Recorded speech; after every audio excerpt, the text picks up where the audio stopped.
Greetings, welcome to match review number 23, in which I take a look at the mistakes that I made in a backgammon match. This one's to 11 points, and I made only 6 blunders. My opponent made only 3, however, so things did not work out for me in the end. But let's get right to it. First blunder, trailing 2-1, and I'm on the bar, and yet I have a double, and I've been cubed, as you can see. Yet I have a double, and pretty, any number, any 3 or any 6 is great for me at this point. So that's almost enough reason there to double. Plus, there are a huge number of gammons. Basically, 1/4 of the games are going to end up in a gammon for me, and it's a pass for my opponent. So, and yet I didn't double. Basically, I was afraid of the bounce, which is going to happen 44% of the time. And as it happened, not only did the bounce happen with 5-2, my opponent then followed with a fantastic roll of 6-2, which all of a sudden I'm going to get at a 5-point board, which at that point he has, his gammon chances are now go to 20%, and they continue to rise from there as I keep bouncing. But for that one moment, there was a redouble there and a pass, and I missed it. Let's go on to the next game after I got gammoned in that game at a doubled cube, and so I'm trailing 6-1. And at this point, you have to play pretty aggressively.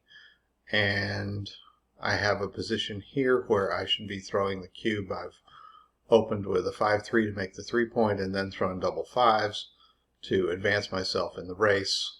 And I should be, throwing the cube here. I've got a chance at a hit. I've got a chance to put red on the bar with either a 2 or a 6, and some roll like double 2s might put 2 checkers on the bar. I've got a lot of good rolls here, and I'm behind.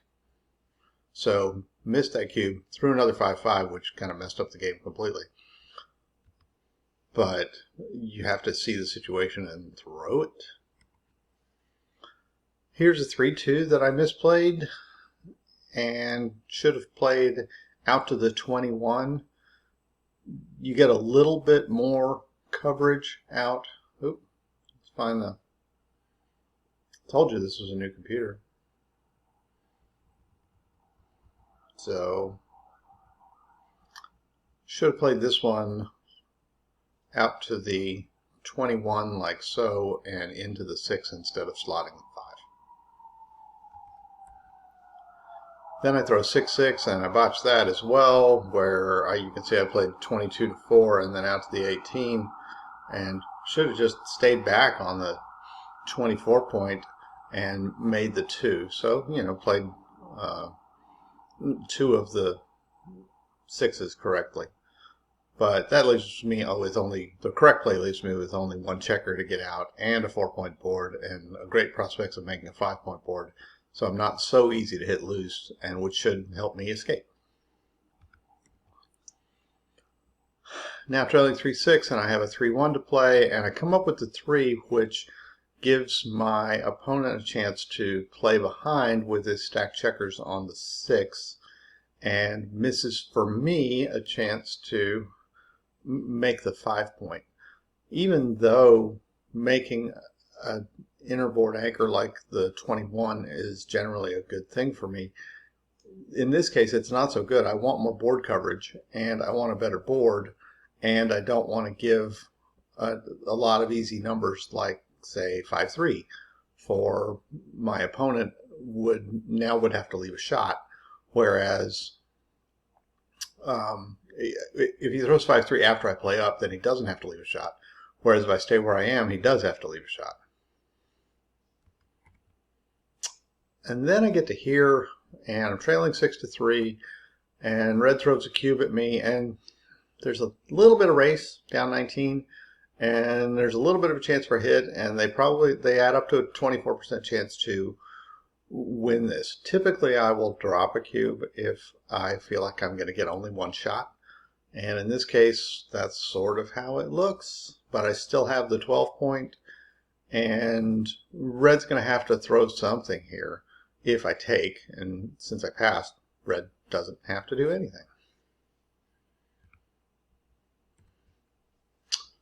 Now trailing 7-3, and I play a super weak 2-1 here when the correct play is the move out here and spread those checkers out. You know, maybe I get hit, maybe I don't, but red does have 4 checkers back in my inner board, so it's going to be pretty tough to.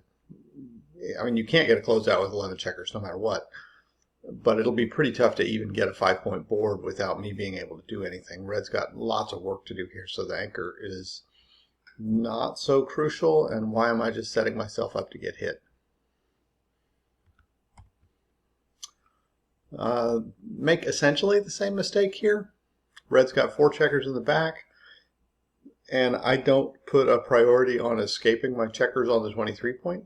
So I make it, again, a really super weak play by making the, I mean, I already have the 4 point made, so by stacking on the 4 point safely, and would have been a lot better off with just a much more flexible situation if I slide out to the 21 and move down to the 4. Obviously, there's some rolls I get pointed on.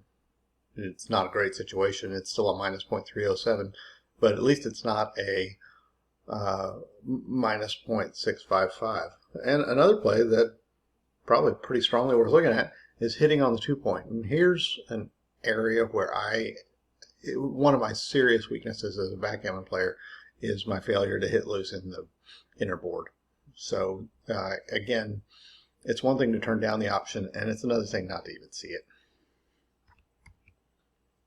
And that is all of the blunders that I made in this match. It went pretty short, and my rating did wind up a pretty decent 7.56, which not close to my opponent's rating of 3.87. 7.56 is pretty good for me. And if I ever learn to hit loose in my inner board and put a premium on escaping my checkers, maybe it'll get better.